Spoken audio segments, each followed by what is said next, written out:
Oh. And then you all have to pay to make me stop. So you get it coming and going. Yeah. You gotta pay either way. Yeah. Morning, everybody. Good morning. Good morning. Oh, hello. Trish is on. There's Vis. Hi, Vis. Hi there. How are you? Oh, just ducky. Thank you. So there's Vis and Tricia. Oh, I thought Winfrey was going to leave his glasses off there. I was like, man, I like that no glasses look he's got going on. Lou's getting on shortly. Well, you have a lovely forehead this morning, but that's all we see, Trish. Come on now. All right. Your hair is combed. Yeah, that's I'm trying to hide my head. Eli, good morning. I'm Morning. trying to hide my Morning, head. everybody. Good Hey, morning. Oh, Eli. Eli, are you still on for next week? Ollie for coffee in your class? Yes. Good. I'll send you some draft questions if that's okay. Sure. Okay, Let me double check my calendar. Yes. great. There's Cora. Morning. Morning, Cora. Morning, Cora. Morning, everyone. Good morning. Cora. Cora, interesting connection. I believe that previous Ollie for Coffee, you mentioned that you were doing a class with the Whole Health Institute. Did I hear that right? Yes. So we've been in conversation with them. They're going to offer 4 monthly classes for us in the fall. So we're trying to make a good connection with them and maybe grow a partnership there in the future. But I thought that was an interesting connection that you'd already been doing stuff with them. I was prompted because with COVID, there are just so many situations health-wise. Physical health is important, but mental health is just as important. And I felt like it could shine a light on how to improve your mental health and how you can help others. And it really has lived up to that. Great. That's good to hear. Mhm. Well, good morning, everyone. It's 3 minutes after 9. We'll go ahead and kick off things if that's all right. So welcome. Good morning to Tuesday, May 11th edition of Ollie for Coffee. Excited to have everybody on here. We've got a good program today. Going to share some information with you about an end-of-year fundraising campaign. We'll start off with an Ollie update, and then, as usual, save some time for open discussion and community news at the end. So without further ado, I'll start off with just a brief little Ollie update. We've got 3 classes that are starting this week.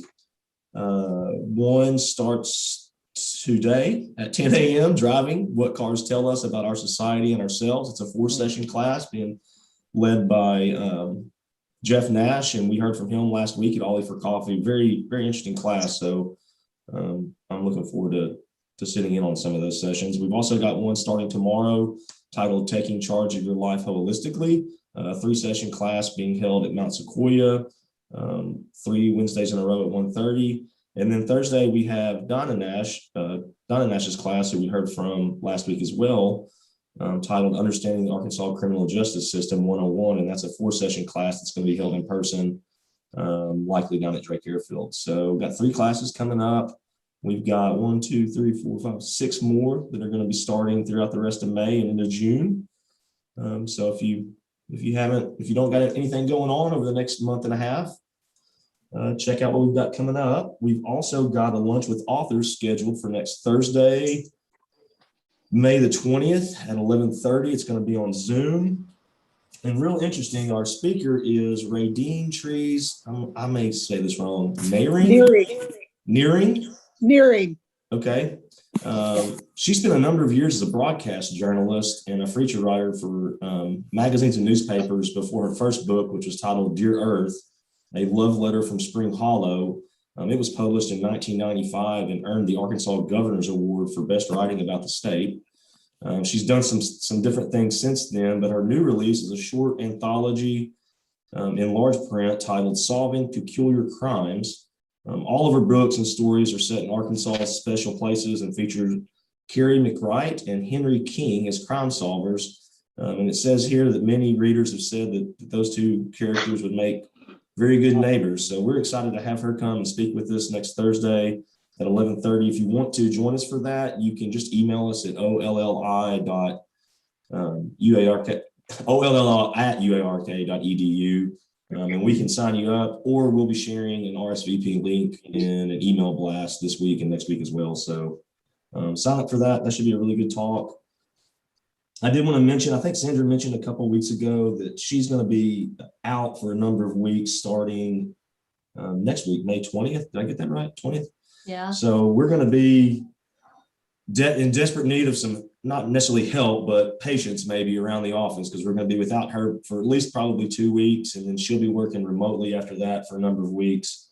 So we're likely going to be adjusting our office hours some so that we don't have folks coming up here and we're and nobody's at the office. We are going to have a student that's going to be working with us, Bailey. She's been working with us all year. So she'll be here from 9 to 1, Monday, Tuesday, Thursday, and Friday. And then Essie Anderson's going to be helping us out on Wednesdays. So we're probably adjusting the office hours a little bit. But we'll confirm all that next week at Ollie for Coffee and share that information in News Blast.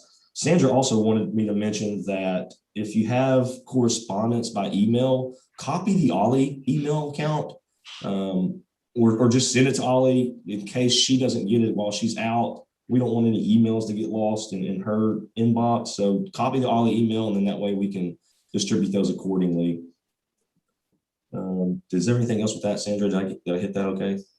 Yeah, I mean, the biggest thing with that is I've had a lot of instructors send me class materials and they just send it to me. And if they do that, the 2 weeks that I'm going to be completely out of pocket, it won't get sent to the participants. So definitely send stuff to Ollie. If you want numbers for your class, send it to Ollie. Anything like that, unless it's something personal for me, send it to Ollie. And this is probably something that needs to just happen anyway, Right. because we never know when one of us is going to be out.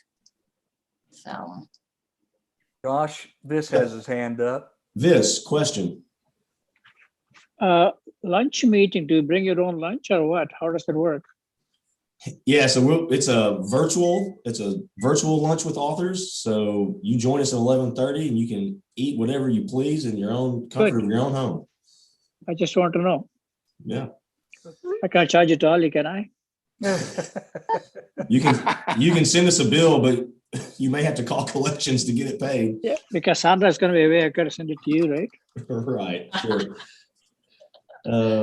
So yeah, just be patient. Yeah, no problem. Be patient with us over the next few months, and as we kind of get through a period where we're going to be short-staffed. We do have we're working on the catalog now. Sandra's been tearing apart the scheduling. We've got over 100 classes, and which has been a little bit of a challenge. We're probably going to have some overlap in times and days, but at least we're going to have a wide variety of classes and activities to choose from, and hopefully that will help us get our enrollment numbers back up to what it was prior to COVID.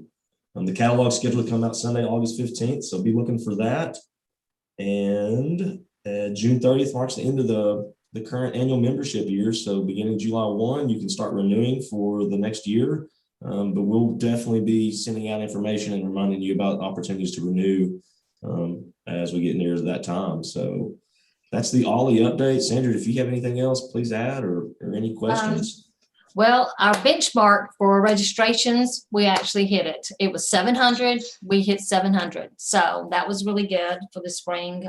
So much better than we had the last 2 semesters due to everything. And we are at 435 members as of this morning. So that's as well impressive. And like Josh said, renewal is coming up July 1st. Be patient with us on that because, you know, Essie is going to be handling the brunt of that because by then we will lose Bailey. And I will be working from home, but the majority of it will be where she's going to be helping out. So definitely be patient. If you will, please. That's it. Cool deal. What about questions? Anybody got questions about what's happening over the next month, next week? Are we gonna do anything on fall semester like you did this spring with just special half a year memberships? We are not. So that was Okay. a very special thing just for the spring. You know, it was Okay. in hopes of kind of getting our numbers up a little bit because we were down from the pandemic. But we're going back to our regular annual full year membership at $50 and a $40 rate for alumni members. Okay, because both Alan Young or Alan Lord and Susan Young at Shiloh are retiring. Mhm. And Lou and I are going to give them both OLLI memberships. So that would be the $50 Right. one. Right. Okay, okay, And guys, keep in mind, the $50 gives you the membership for the whole year. So it's Right. both semesters Yeah. instead of just the one semester. well, we want them on our side for maybe they do some future classes. Yes, yes. Yes, Absolutely. we want to keep them happy. And Sandra and I always like to point out that if you purchase your membership at $50 or if $40, it's even if you're an alumni member, but take 3 classes and the discount you get for each class on those 3 classes is pays for your membership. Right. So Right. it's a pretty good deal.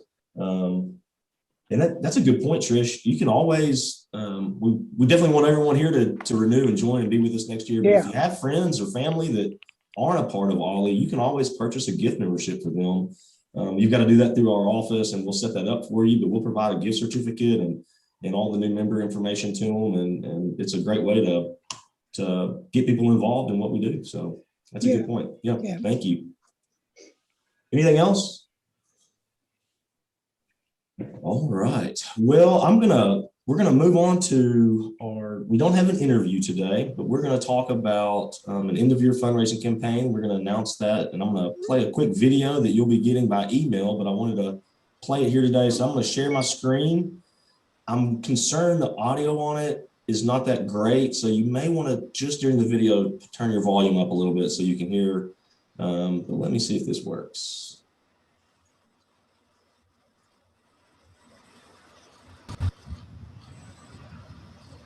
That's not the right one. Okay. Can everybody see that? Yes. Cool. Here we go. Volume's up. Hello, this is Dr. Rainey, Director of the Osher Lifelong Learning Institute at the University of Arkansas. I just want to say thank you to our members, students, volunteers, and instructors who participated in OLLI over the past year. As you know, it's been a challenging one where we've seen our membership and enrollment numbers dip from the year before. But with your help, we've been able to offer programs safely and in a variety of formats for people to enjoy at whatever level they'd like. Now, as we end the spring season and look ahead to next fall, we are excited to bring OLLI back into the classroom for more in-person classes, back with social activities and events, back with hundreds of classes and activities to choose from. But we can't do that alone. We need your help and support in order to sustain our programs and build back OLLI to the capacity it was before the pandemic. I'm Alicia Ferguson. I'm a member of the OLLI Advisory Board. I'm also the chair of the Development Committee. Fundraising is very important to the sustainability of OLLI. In addition to increasing the number of memberships each year, yearly fundraising is a requirement to receive the sustainability grant from the Osher Institute. During our end of year campaign, I hope you'll consider giving a donation to OLLI. This year, we're asking for donations to support 3 specific initiatives, including membership growth, rediscounted membership fees for new members, affordable transportation for OLLI outings, and supplies for our classes and events. Thank you for your past and continued support of Osher Lifelong Learning Institute at the University of Arkansas. I hope to see you soon in person. This is a great opportunity to show your support for the OLLI organization. Membership dues and course fees only cover approximately 60% of our annual operating budget. Annual fundraising is an essential component allowing us to continue providing lifelong learning opportunities and social activities to adults just like you. All gifts made before June 30th of 2021 will count towards this year's end of year campaign. To make a gift, you can do this online by clicking the link in the email, or you may visit the OLLI website and click on Give to OLLI. Be sure that you designate OLLI as the recipient of your gift. You may also send a check to the OLLI office at 211 East Dixon Street in Fayetteville, Arkansas, 72701. Once again, thank you so much to the OLLI community for the continued support and engagement. We look forward to seeing you very soon and in person at an OLLI class. Well, there you have it, guys. We are kicking off today an end of year fundraising campaign. And so I wanted to just kind of take some time to explain a little more why we do fundraising, how it impacts the Institute, kind of what our goals are, and then maybe just do some brainstorming with you guys. So we've got Alicia Ferguson's on. As you can see in the video, she's our chair of our development committee and on our advisory council. So Alicia, do you have anything you want to say before I kind of go into maybe a little bit of an explanation of the budget and things like that, or should I just move forward? Why don't you move forward and then maybe Okay. I'll be inspired. All right.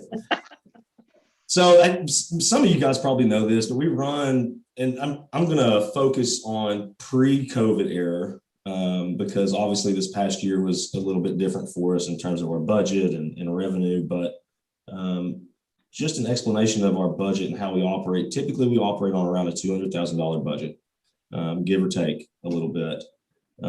We have 4 main revenue streams: membership dues, class fees. We earn a percentage of revenue off an endowment.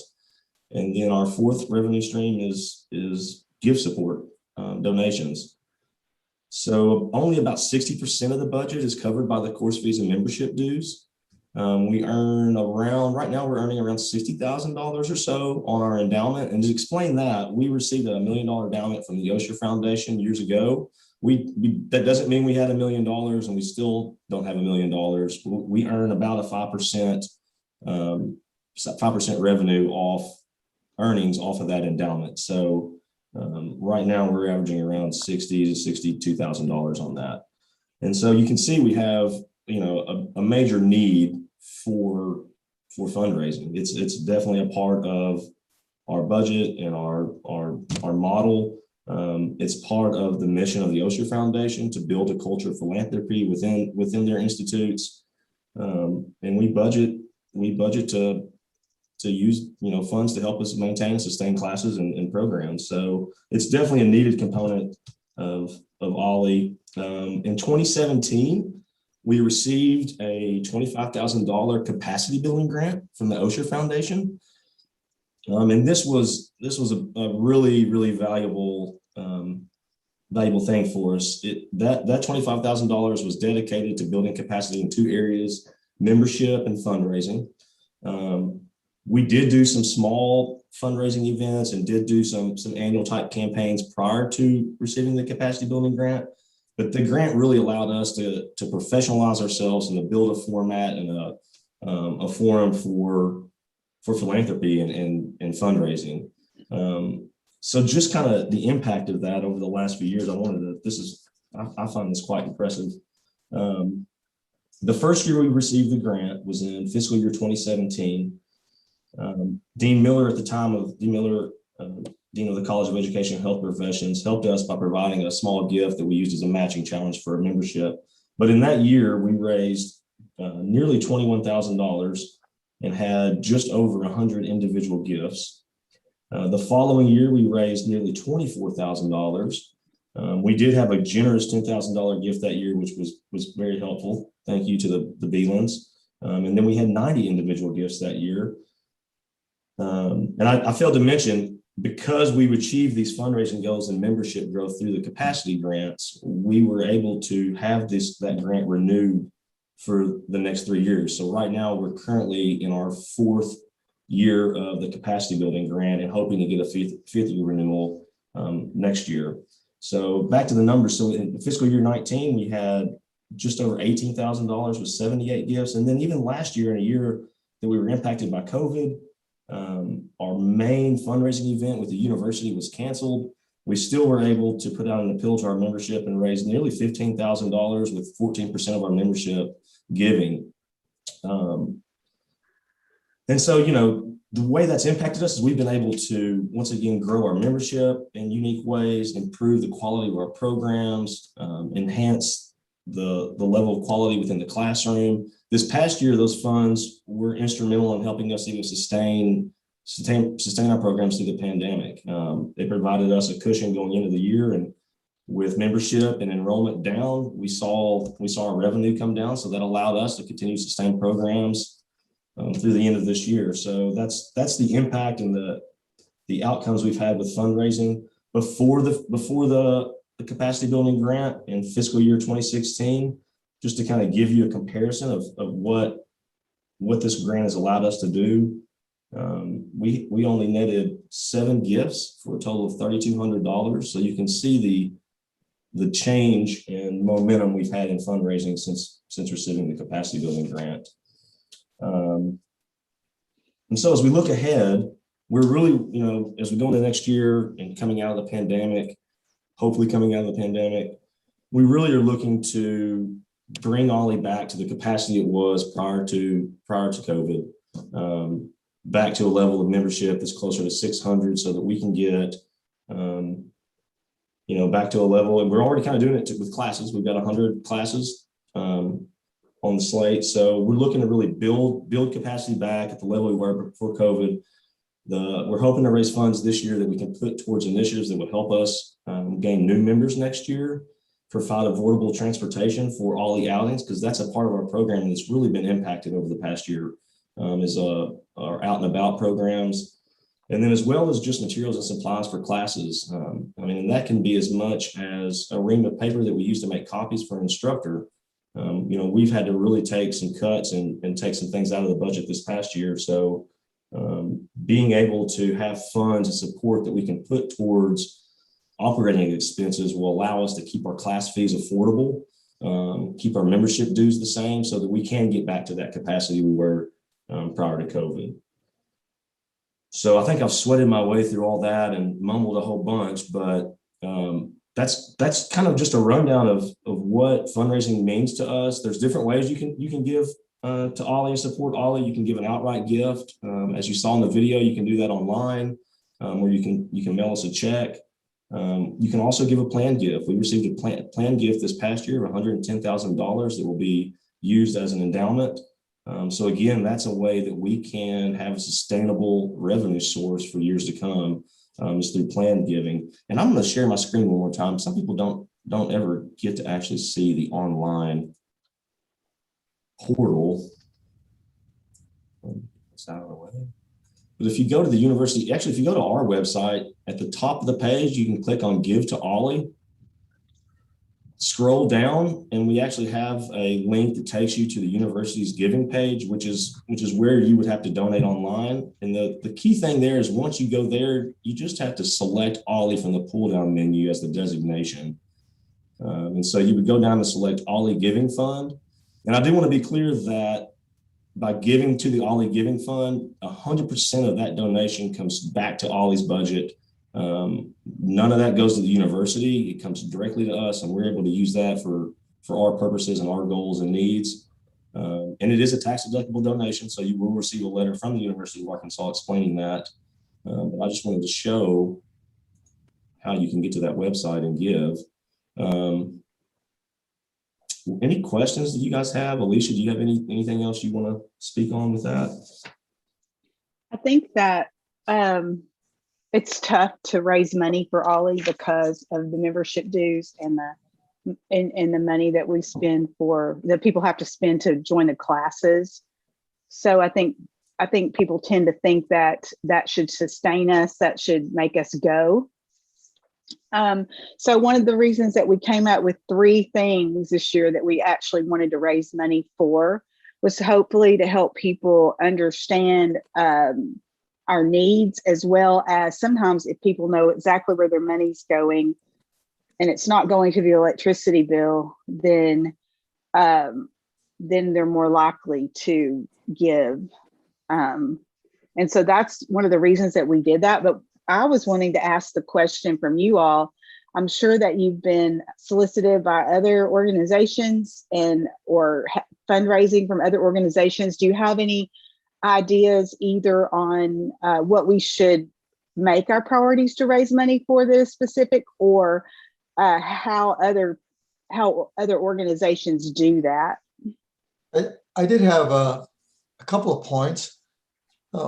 One is a membership question before I answer the giving and donation. Can members pay via PayPal?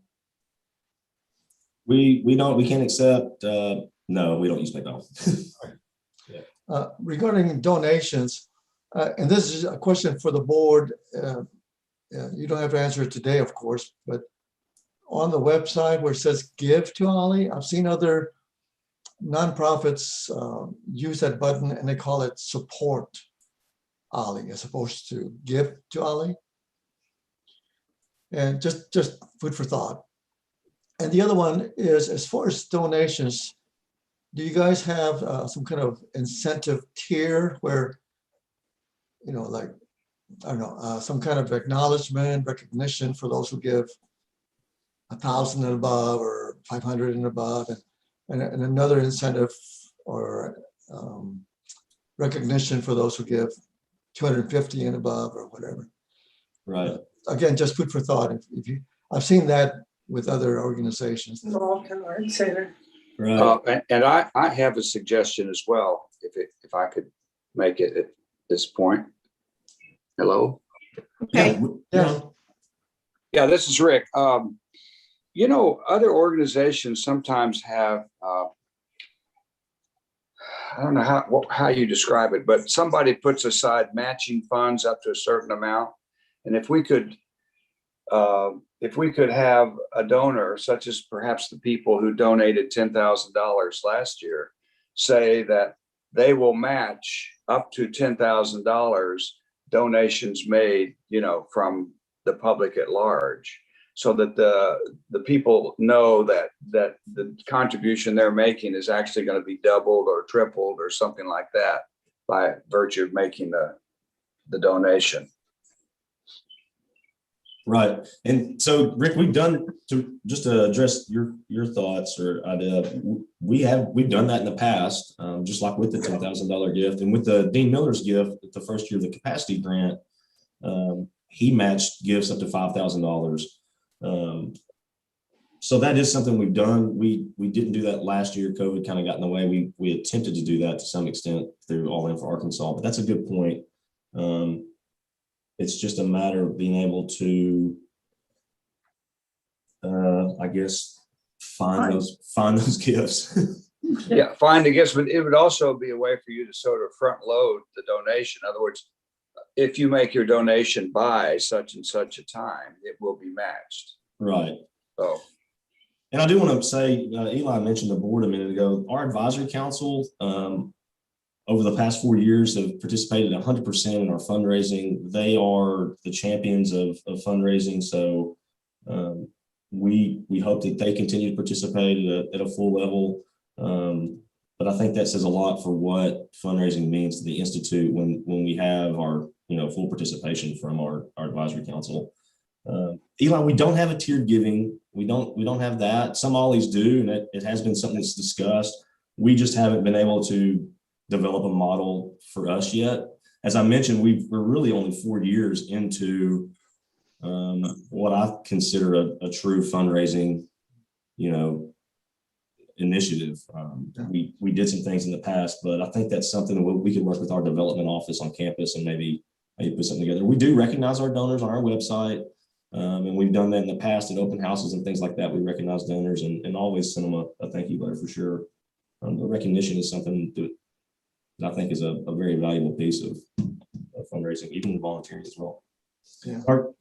Something I mentioned, the capacity building grant with the Osher Foundation provided us that opportunity to support membership and fundraising. But with the fundraising, it wasn't so much that they wanted us to raise lots and lots of money, but they want us to build a culture of philanthropy so that we have annual donors that come back and support Ollie year after year after year. So it doesn't, I guess where I'm going with it is that any gift of any size has a huge impact. You know, like I said, $10 for a ream of paper could go a long ways for us in a year like this year. Or a $10,000 gift could allow us to set up a matching challenge, like Rick said, and could really help us get up to, you know, double that amount of money. So I just wanted to say, you know, any gift of any size is very helpful and can go a long ways for us. I'd like to add a comment regarding from the perspective of the donor. I've been a donor to other nonprofits. I won't mention the name, but my reasoning for giving, you know, a donation is based on a very obvious mission statement by the nonprofit. And I say that because that's what sells me. If an organization has a very strong mission statement, and if it coincides with my personal life philosophy and so on, I say, oh yeah, I believe in that. I believe in what they do. So I throw that out only for you guys to think about, talk about in terms of where is our mission statement? Is it obvious? Is it strong enough? What do we want people to donate to? And I say that because I heard you say earlier, donating to Ollie. And when I donate, I really don't donate to XYZ organization, but I donate to the mission, their purpose. I'll leave it at that. It's just food for thought. Very good points. Thank you. I think that's really interesting, Eli. I really appreciate you bringing that up because, you know, we do these videos we've done, this is the second year we've done videos to kind of encourage fundraising, but it's Ollie that does them, right? So it's Josh and me, and I know that last year Ken participated, and I can't remember who else participated, but maybe that's not who should be participating in our fundraising videos. Maybe it should be members and teachers, recipients. Thank you.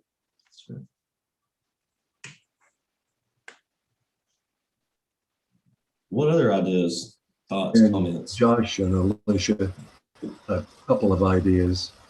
In 2019, what was the percentage of Ollie members who contributed? My thought is, go ahead.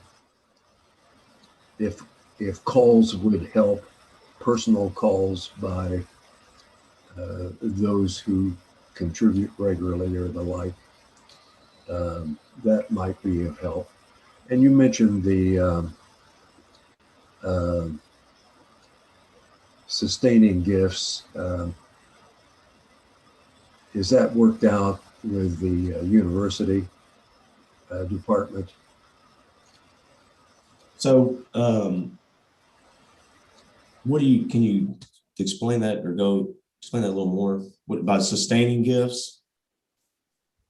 Those who had put it in their trust or their will. Right. Okay. Gotcha. So like a planned gift. Yes. We don't have very many planned gifts. I think last year was really our first planned gift. We may have some other folks that have built us into their trust a little bit, but not like we received the planned gift last year. We do have support from the university, but it's not the level of support I think we wish we had. And let me say that differently. We have a liaison with the development office in the College of Education, but there's two people there and they work with a lot of different units within the college. So we don't get one-on-one individual attention for fundraising help. But I think if planned gifts would have a huge impact on us in terms of sustainability, because then that is a reoccurring source of revenue.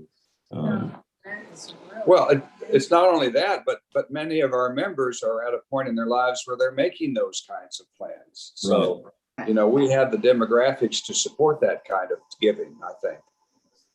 A few years ago, we really tried to push planned giving. We've held a couple planned giving workshops. I believe Clarice and Winford, y'all have attended one with us, and they haven't been that successful or well attended. So we're still kind of maybe spinning the wheels on that, but that might be where you guys can provide some more ideas on. And maybe Marv, you're right. Maybe it's personal calls with those that do give annually, or maybe we have a platform that's allows folks to connect with us if they are building that information. So I don't know, Alicia, do you have thoughts on that? Well, Plan gives? Calls I meant was more just for them to participate in this year's giving, not so much for planned gifts, but just to increase the number. And if the personal call would help, that's something I'd be willing to do to help with. I don't want to get in the way of Alicia and her committee. But if that would help, I'd sure be glad to help. Thank you so much. That's a great point, Mark. We really don't have much of a committee. It's really just Alicia. Just me. Yeah. So we're actually looking for some help to help Alicia and I with fundraising initiatives. So we may be reaching out to you on that. Don't be poaching my curriculum committee members. You leave him alone. So I had one thought. I know Clarice has her hand up about plan gifts. When I've been with other nonprofits on boards, they have made sure that attorneys and people who create those trusts or however people do the plan gifts get the information about OLLI, so that that's something that they have when someone's looking for a place to give a gift. As far as the phone calls, I think that's a fabulous idea. And also personal notes, right? So I could be a lot faster at trying to write legible personal notes to go out, because if we have to do a mailing, then I would be at making phone calls, because the whole phone tag thing. And so I think that's an excellent idea, Marv. At least personal notes or phone calls to people, just reminding them that an extra $25 couldn't hurt. And the other thing I wanted to say was I wish we could set the website up where it could say, here you are buying your membership for $50. Now, do you want to give $10 extra for OLLI? Mhm. A lot of the organizations I belong to do that, Mhm. and sometimes it's for specific things like PACE, like the political action. Well, we wouldn't do that, but we might. Do you want to give $10 to OLLI for office supplies? Do you want to give $10 for OLLI to defray the cost of transportation for out and about? Do you want to, something like that might be good too, if we could get the website set up that way. Mhm. I think one of the things that was very helpful to us whenever we had the program was explaining the offices of sustainability.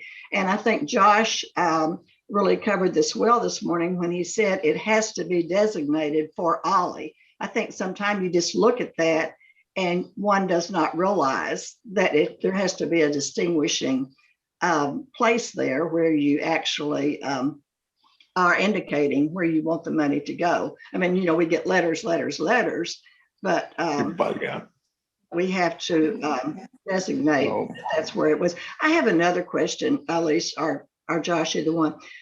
You mentioned 3 different areas, and one was the travel. This is probably a premature question since we don't have prices assigned yet, but how much do you know yet? How much is needed for each of those areas? We don't, right? Josh? We don't. I mean, we don't. I don't know a total amount. Sandra's. We're still kind of building the schedule, and I wouldn't know how many classes we have travel built in. But typically, for an out and about, for us to rent a van, is it like $160 or something, Sandra? That is what it was before. It was about 130, and then they charged us the gas because people didn't get our gas card. So Enterprise just automatically charged us back the gas. And it roughly was about 160, 165. But I have heard that the van rentals have gone up. So I don't know what those prices are going to be. And we have to keep in mind those, even though they say 15 passenger vans, only fit about 10 to 12 people comfortably. So that's about how many you can really get in a van. So if you've got a big group going, you may have to rent 2 vans. So, Right. And We, go I ahead, know Alicia. for a lot of our classes, we have had 2 vans, Sandra. mhm. So, once that's double but of course you have double registration too, so that offsets that. Yeah, and you got to keep in mind, even if the cost flat out to rent a van is just 150, that gas, depending on where you're going, is going to be more. So if you're going to Fort Smith, you may only have like a $30 charge in gas, but if you're going up to Branson, you're looking at about $100 in gas. So you got to look at where you're going, the destination. You can see what that will do to the cost of the class too. When you build in an extra $160 to $200 into that class fee, that really goes up quite a bit. And so, what we're hoping to do is find a way to make those types of classes more affordable going into next year, so that we can really revitalize that part of our curriculum. Because again, as you know, Clarice, you plan the majority of those probably. So, we've had to cancel a bunch and haven't been able to get vans and things because of COVID. So we'd really like to kind of revitalize that part of our curriculum. Yeah. And you have to think too, that when you've got that amount, you have to divide it out by how many people will actually fit on the van. So even though it's a 15-passenger van, you can't divide it out by 15 because 15 is not going to get on that van. Well, that's why I was asking if at this point, how much would need to go into that fund. But of course you don't, because you don't have the prices figured yet. Exactly. That might help if you let us know that, once it is determined. I think that would help in raising funds for that area. Mhm. And then that would not have to be included in the price of the class. Right. we did set some targets for this fundraising. Of course, I didn't write them all down. Do you have them, Josh, or do we want to talk about them? I have the one for the membership growth, and I guess I quit writing them down. Well, I think that would probably be the main one to really talk about. Okay.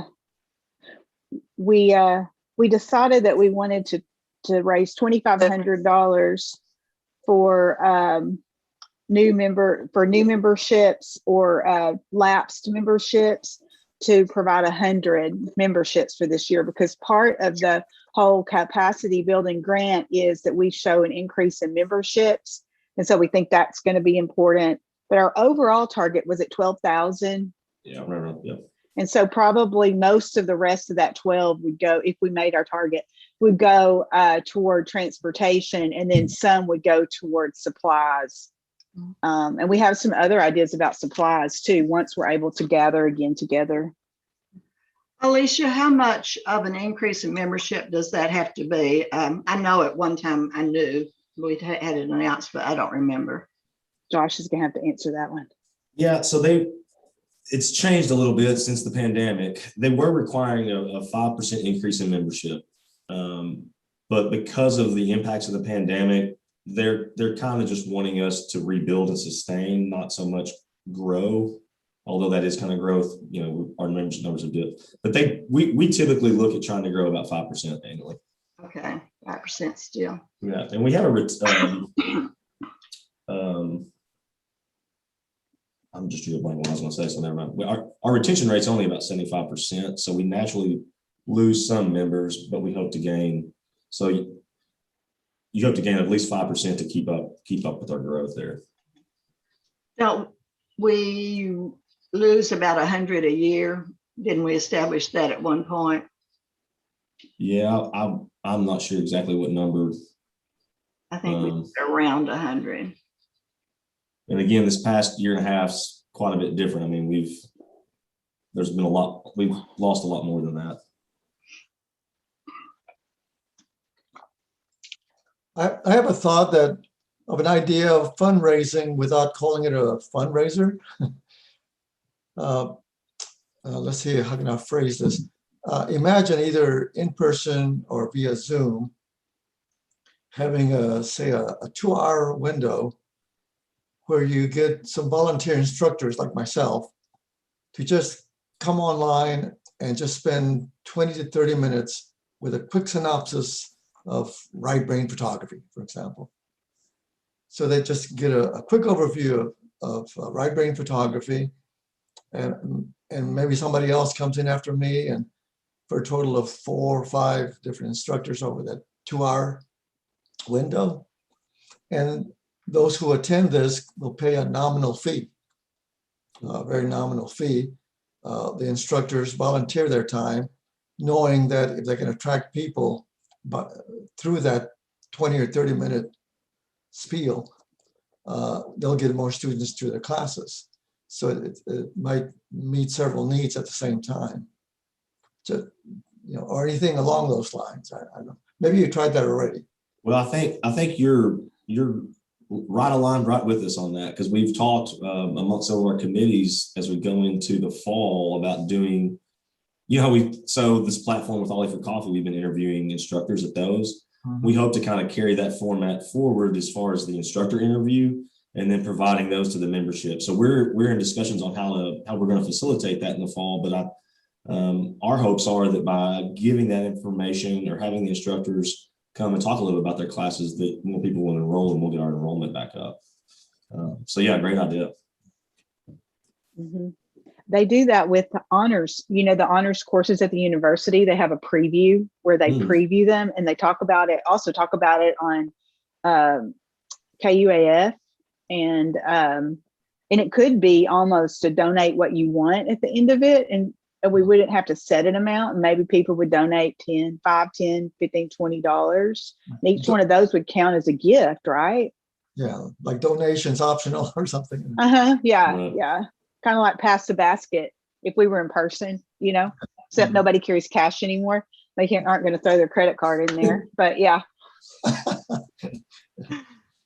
Well, guys, we've taken a lot of time here to talk about fundraising. So I want to at least give us a little time to talk openly about some other things, but thank you for all the information and thoughts. Thank you, Alicia, for joining us today and helping out with fundraising.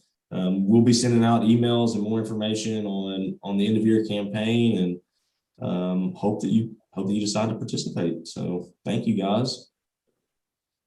Thanks. Yeah. Thanks for talking about supporting Ollie rather than giving to Ollie, right, Eli? Right. And I appreciate everybody. If anybody wants to join my really fun committee of one, and Josh too, because he has to do it because he's on staff, let us know. And I got another meeting, but it's good to see everybody. Thank you, Alicia. Bye. Bye. Well, guys, we got a few minutes left.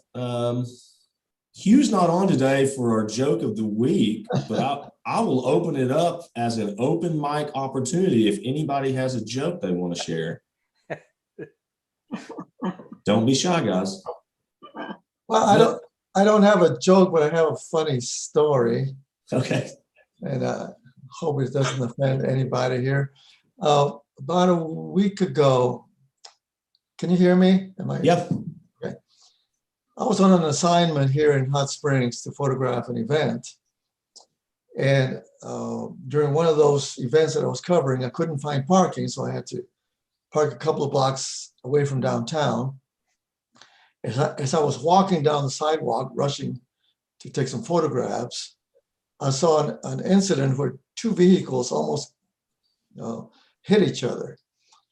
And one of the vehicles I just heard beep, and then the other one beep, the other one beep back, like beep. And there were some women walking behind me, and I turned around to them and I said, I think the translation of that is F you. And they said, yeah, I think so. They were just beeping at each other. It's like, yeah, it was a translation. Anyway, I thought, at the moment it was funny. They didn't actually make contact with each other, the 2 vehicles? No, but they barely missed each other, but they were just beeping at each other. That's funny. Eli, this is Ken. Yes. In Dallas, where I'm from, okay, it would have been a whole different transaction. More like road rage. Yeah, no, that sounds pretty polite to me. That reminds me, has anybody seen the viral video of the armored truck that got attacked? Was it South Africa? Did anybody see that recently? No. Nobody? Armored truck. Yeah, y'all should pull it up. Two guys were driving I don't know what they call an armored truck. down the highway, and all of a sudden that people just started unloading bullets on them. And this guy, I don't know the whole story, but he ends up driving, turning around, trying to run into them, and they pull out an AK-47, and it was pretty intense. Wow. Ooh. Jeez. Okay, I have a joke. Okay. Okay, it's a clean joke. An officer sees a man coming out of a bar at closing time and get into his car. The officer keeps watching, and after observing some erratic driving, he pulls the man over. And the officer asks the driver, "Where are you going at this time of night, sir?" The man replies, "I'm on my way to attend a lecture about alcohol abuse and the effects it has on the human body, as well as effects of smoking and staying out late." So the officer then says, "Who would be giving that kind of lecture at this time of night?" The man says, "My wife."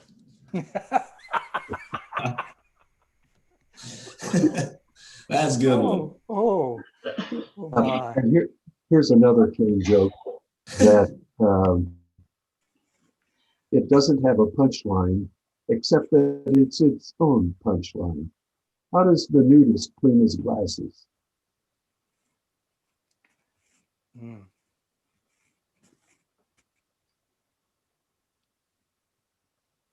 Tell us.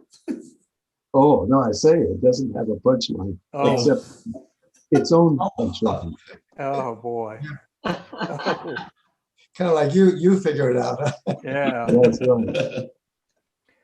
Oh, Oh man. Josh, if I may. Oh, Yeah. Vis, go ahead. Vis. I just had a short one. If God wanted me to touch my toes, he would have put them on my knees. I thought you said shark, but you said short one. That's Yeah. it. That was definitely a short joke. That was awesome. Yeah. Just fit my size. Yeah.